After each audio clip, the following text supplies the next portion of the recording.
Šurmulys su Jėzumi. Kasdienybė su Dievu.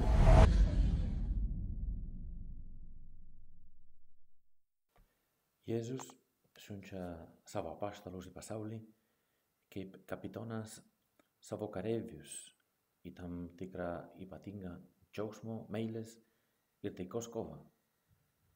Jėzaus žodžiais skamba taip: eikite ir padarykite mokiniais visų tautų žmonės, juos krikštydami vardan Tėvo ir Sūnaus ir Šventosios Dvasios, mokydami laikyti visko, ką tik esu jums įsakęs. Viešpaties kareivija yra sudaryta apaštalų, Jėzaus siunčiamų į visus pasaulio kampus. Ta kareivija yra speciali. Visi kareiviai toje turės savo misiją. Bet jie veiks ne kaip gerjeros, tarsi kiekvienas kovotų savo, bet jie siunčiami kaip šeima, turinti vieną mielą tikslą: visus patraukti prie Dievo džiaugsmo ir taikos tarnybos, kad prisijungtų ir užkrėstų visą pasaulį tuo džiaugsmu ir ta taika. Bet dėmesio, tokiam tikslui įgyvendinti kareiviams reikia keleto bruožų puoselėti. Tarp jų yra 3 svarbus bruožai.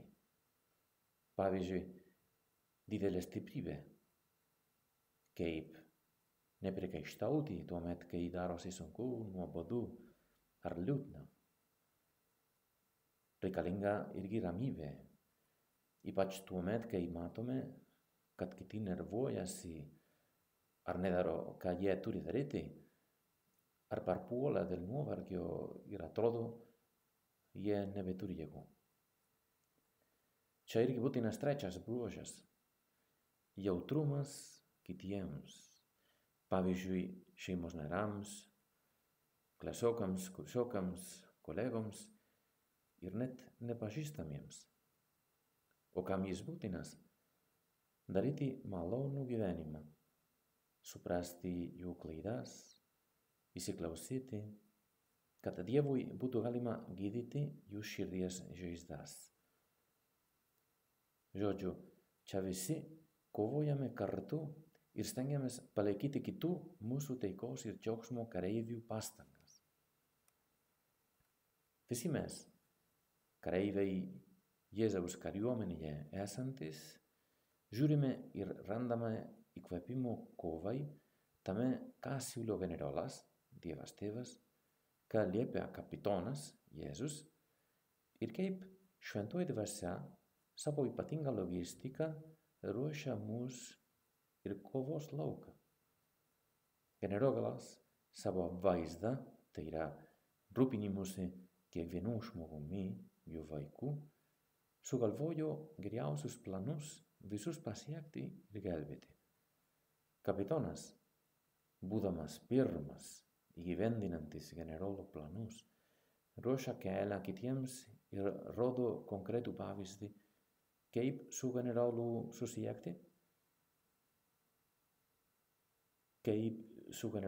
susisiekti, kaip bendradarbiauti su logistika.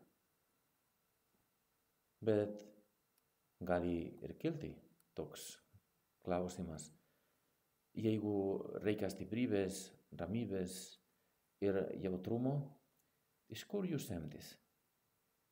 Atsakymas paprastas: viską gausime būtent iš Šventosios Dvasios logistikos, teikiamos visada laiku ir tinkamoje vietoje, ypač sakramentuose ir maldoje, kad nieko netrūktų šiai kovai dėl visų žmonių džiaugsmo, meilės ir taikos. Na va, manau, kad gal tik trūksta sakyti Jėzui, kad tu ir aš norime įstoti į jo džiaugsmo, meilės ir taikos, kurios norime sėti visur kariuomenę. Ir tokiu būdu pradžiuginti ir nuraminti kuo daugiau kenčiančių žmonių širdis. Paskutinis dalykas.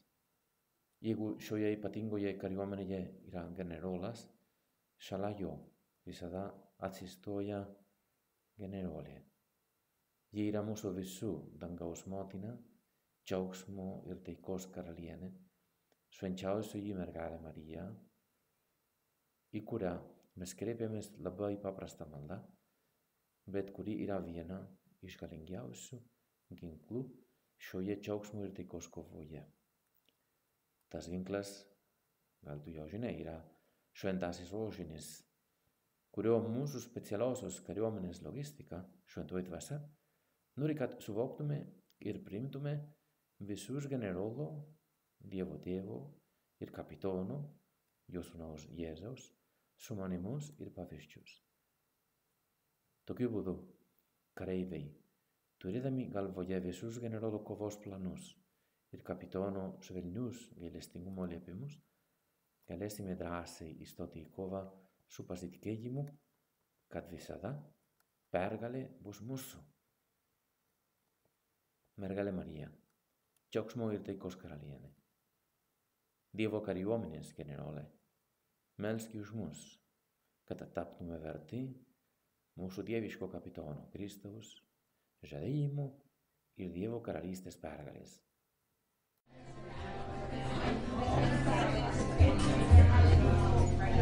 Šurmulys su Jėzumi. Kasdienybė su Dievu.